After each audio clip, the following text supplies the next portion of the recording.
बिस्मिल्लाहिर्रहमानिर्रहीम। क्लास शशम के स्टूडेंट, आज हम इस्लामियात का लेक्चर नंबर 1 पढ़ेंगे और ये बाब 2 में है। सबक नंबर 5 है हज और उसकी अहमियत। इसके सवाल हमने पढ़ने हैं और ये आपकी स्क्रीन पे सवाल जो है वो शो हो रहा है।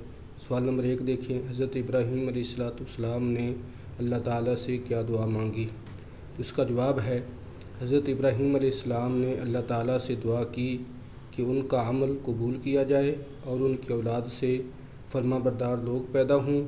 उन्होंने मक्का मुकरमा को अमन और समरात का शहर बनाने की भी दुआ की। अल्लाह ताला ने उनकी दुआएं कबूल फरमाईं। और सवाल नंबर 2 है, हज की अहमियत के बारे में आप क्या जानते हैं? तो इसका जवाब है, हज एक अज़ीम और आलमगीरी इबादत है। लाखों मुसलमान एक मरकज़ पर जमा होते हैं और एक जैसा लिबास पहनकर हज का मुबारक फ़रीज़ा अदा करते हैं। हज मुसलमानों में मुहब्बत और इत्तेहाद की अलामत है। हज पर जाने के लिए सब इस्तिताअत होना ज़रूरी है और हर उस शख्स पर हज फ़र्ज़ है जिसके पास अहले खाना के अखराजात के अलावा मक्का मुकरमा जाने के लिए सवारी और रैश के लिए माल मौजूद हो।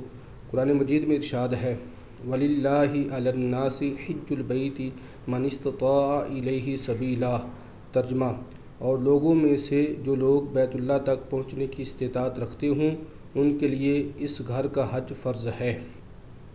और सवाल नंबर जो 3 है, हज की फ़जीलत के बारे में आप सल्लल्लाहु अलैहि वसल्लम का एक इरशाद तहरीर करें।